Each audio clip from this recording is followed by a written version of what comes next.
ठीक है, अब है अपना लेक्चर नंबर 8। ठीक है, तो अब क्या था कि अब अपन देखेंगे कि हमारे क्या होता है, एक होता है मेथड नाइट्रोजन डिसॉर्प्शन मेथड होता है। अब उससे अपन क्या करते हैं, एक होता है नाइट्रोजन, देखो एक होता है गैस को एड्जॉर्ब करके अपन कैलकुलेट करते हैं, एक डिसॉल्व करके। देखो अब क्या करते हैं, जैसे पहले हमारा एक कोई पर्टिकुलर सैंपल है, ठीक है, किसी उस पर्टिकुलर सैंपल में अपन मॉइस्चर और गैस रिमूव करते हैं, फिर उस सरफेस को 77 केल्विन पे, मतलब बहुत ठंडा किया जाता है उसको। अब ठंडा किया जाएगा तो हमें पता है एड्जॉर्प्शन टेम्परेचर कम करेंगे तो इंक्रीज होता है, तो एड्जॉर्ब होगा वो सरफेस पे, तो नाइट्रोजन का एड्जॉर्प्शन होगा। ठीक है, जब तक पूरा पोर फुल नहीं हो जाते, सारे पोर्स जब तक फुल नहीं हो जाते तब तक उसको एड्जॉर्ब कराते हैं। फिर हम क्या करते हैं, प्रेशर स्टेप वाइज डिक्रीज करते हैं। तो प्रेशर स्टेप वाइज डिक्रीज करेंगे तो एड्जॉर्प्शन कम होगा, हाई प्रेशर पे ज़्यादा एड्जॉर्प्शन होता है, लो प्रेशर पे कम होगा, तो जो एड्जॉर्ब नाइट्रोजन है वो निकलने लगेगी, पोर खाली होने लगेंगे। तो हम क्या कहते हैं, डिसॉल्व वॉल्यूम, कि कितना डिसॉल्व हुआ उसका वॉल्यूम मेजर करते हैं और उसको पोर रेडियस में कन्वर्ट करते हैं। ठीक है, तो डिसॉल्व वॉल्यूम जो है वो मेजर करके पोर रेडियस में कन्वर्ट कर देते हैं। ठीक है, जितना उसका पोर्शन खाली हुआ उसको वहाँ से अपन पोर रेडियस में कैलकुलेट करते हैं। ठीक है, और एक आगे आएगा भी, एक प्लॉट भी होता है कि कितना वॉल्यूम डिसॉल्व हुआ और पोर रेडियस के बीच में, ये प्लॉट करके कि अलग अलग, देखो अलग अलग प्रेशर पे अलग अलग डिसॉर्प्शन होगा, मतलब ज़्यादा ऐसा भी होगा कि प्रेशर और कम कर रहे हैं तो वॉल्यूम डिसॉल्व ज़्यादा होगा, और वो किस पोर रेडियस पे होगा, कौन से पोर खाली हो रहे हैं, ये भी पोर उसकी भी देखेंगे आगे भी। ठीक है, लेकिन ये जो मेथड है नाइट्रोजन डिसॉर्प्शन, ये मीजोपोर्स और माइक्रोपोर्स के लिए ज़्यादा सही रहता है, कि मतलब मीजो माइक्रो मीन्स 200 एंगस्ट्रॉम से अंदर वाले, लार्ज पोर्स होगा जैसे 200 एंगस्ट्रॉम से ज़्यादा वाले के लिए एक्यूरेट नहीं है। ठीक है, अब क्या होता है कि कुछ जो कैटलिस्ट जो, मतलब कुछ जो वो होते हैं, जैसे सिलिका जेल हो गया, वो वहाँ पे मोनो डिस्पर्स पोर डिस्ट्रीब्यूशन रहता है, मतलब कुछ ही पोर्स रहते हैं जिनका साइज़ 200 एंगस्ट्रॉम से ज़्यादा है। ठीक है, और कुछ होते हैं बाई डिस्पर्स पोर सिस्टम जिनका 200 से कम रहता है, तो वो वेरिएबिलिटी रहती है। ठीक है, अब एक मेथड है सरफेस एरिया डिटर्मिनेशन का, वो है कि हम क्या करते हैं कि ये सबसे कॉमन मेथड है, सबसे कॉमन मेथड रहता है गैस एब्जॉर्प्शन का, कि हम क्या करते हैं कि जैसे अपना नाइट्रोजन का एब्जॉर्प्शन कराते हैं, तो नाइट्रोजन के जो गैस के जो मॉलिक्यूल्स है वो फिजिकली एड्जॉर्ब होंगे सरफेस पे। फिर जो एड्जॉर्प्शन होता है वो मल्टी लेयर्स में अकर होता है, एक पहली मोनोलेयर बायलेयर, वो मोनोलेयर डायलेयर से चलती है, तो एड्जॉर्प्शन मल्टी लेयर्स में अकर होता है, एक लेयर में नहीं होता। लेकिन हम क्या करते हैं, जो मोनोलेयर कैपेसिटी मतलब वीएम होता है, वीएम जो होता है वॉल्यूम अपना, जैसे यहाँ पे भी आएगा, वीएम होता है volume forming a complete monolayer, कि कितना एक पूरी कंप्लीट मोनोलेयर कितना वॉल्यूम बना रहा है।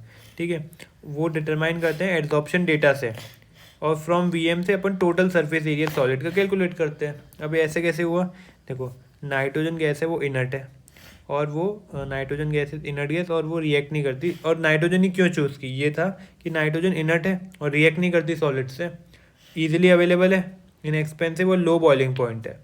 ठीक है, विच इंश्योर मेजर एडजॉर्प्शन। ठीक है, अब जैसे अब ये जो इक्वेशन रहती है, अब पता चला कि अपन बेसिक आइडिया क्या है कि जो एडजॉर्प्शन हो रहा है वो मल्टी लेयर में हो रहा है, लेकिन हम जो इसका जो सरफेस एरिया कैलकुलेट कर रहे हैं वो जो मोनोलेयर का कितना वॉल्यूम लगा मोनोलेयर को कंप्लीट फिल करने में, एक ही लेयर को वो कितना वॉल्यूम लगा उससे अपन पोर रेडिया कैलकुलेट कर रहे हैं, मतलब सरफेस एरिया कितना ऑफ सॉलिड वो कैलकुलेट कर रहे हैं। ठीक है, जैसे ये रहता है, देखो बीईटी की जो इक्वेशन है ना वो ये है, पी क्या है, इक्विलिब्रियम प्रेशर, पी नोट क्या है, saturated vapour pressure, V volume of gas adsorb at pressure P, V M volume forming a complete monolayer, और सी है बीईटी कांस्टेंट।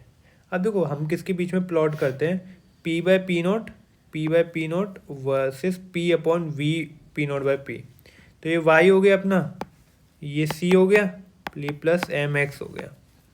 ठीक है, तो स्लोप क्या हो गया, सी माइनस 1 अपॉन सी इंटू वी एम, तो ये अपना स्लोप हो गया, ये अपना इंटरसेप्ट हो गया, और ये पी बाय पी नोट हो गया। और अगर अपन को पता चल जाए क्या नाम है, अगर वी एम अगर अपन को पता है तो अपन स्लोप और उसकी वैल्यू निकाल सकते हैं, क्या नाम है, इसकी स्लोप की वैल्यू निकाल सकते हैं और इंटरसेप्ट की वैल्यू निकाल सकते हैं। अब एक फॉर्मूला देखो, हम मोस्टली ज़्यादा इंटरेस्टेड है ना वो टोटल सरफेस एरिया कैलकुलेट करने में।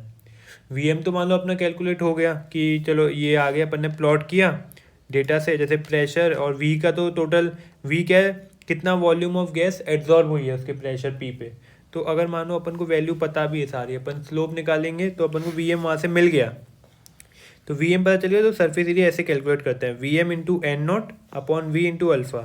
वी क्या है, वॉल्यूम पर मोल ऑफ गैस है, पर मोल ऑफ गैस, ठीक है, कितना वॉल्यूम है पर मोल के, ठीक है, हिसाब से। एन नॉट है एवोगाड्रो नंबर, और वी एम है क्या नाम है, रिकॉर्डेड, मतलब ये वी एम तो वही था ना कि मोनोलेयर का कितना वॉल्यूम लग रहा है मोनोलेयर को कंप्लीट फिल करने में, ठीक है। और ये भी स्टैंडर्ड टेम्परेचर और प्रेशर पे कैलकुलेट किया जाता है। और एस डी ए वो है total surface area, total surface पर ग्राम ऑफ सॉलिड एड्जॉर्बेंट, ठीक है। ये समझ आया, टोटल सरफेस कितना एरिया है पर ग्राम के लिए, जो अपना एस जी है। तो अपना basically surface area, total surface area अपन कैलकुलेट कर लेंगे पर यूनिट वेट, ये इस फॉर्मूले से, ठीक है।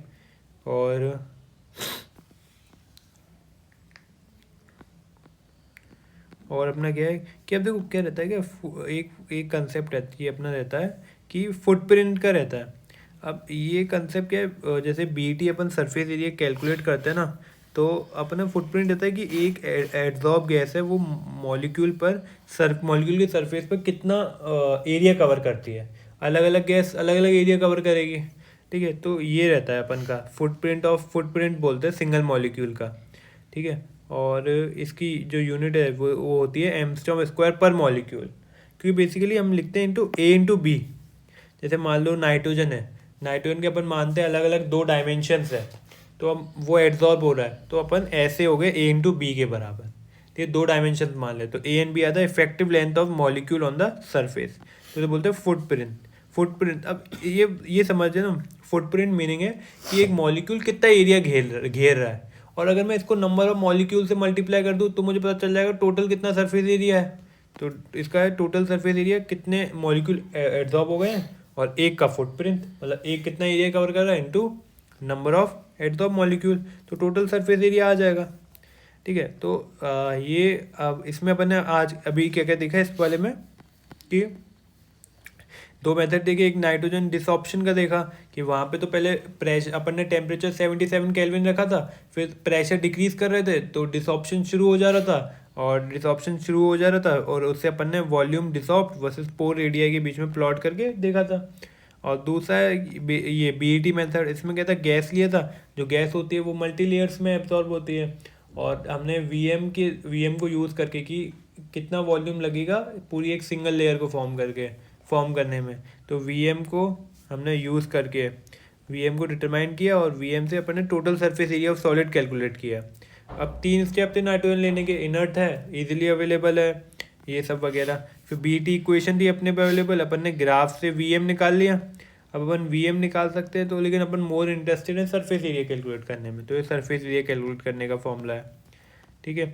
और फुटप्रिंट क्या था कि एक मॉलिक्यूल कितना सरफेस एरिया घेरता सरफेस पर, इनटू नंबर ऑफ मॉलिक्यूल कर लेंगे तो अपना आ जाएगा टोटल सरफेस एरिया, ठीक है। तो ये हो गया। और ए और बी अपने डायमेंशंस कह सकते हो, डायमेंशंस ऑफ द मॉलिक्यूल, ठीक है, ऑन द सरफेस, ठीक है। तो अपन नेक्स्ट में देखेंगे क्यूमुलेटिव और पेनिट्रेशन कर्व वाला, ये वाला चीज़ देखेंगे।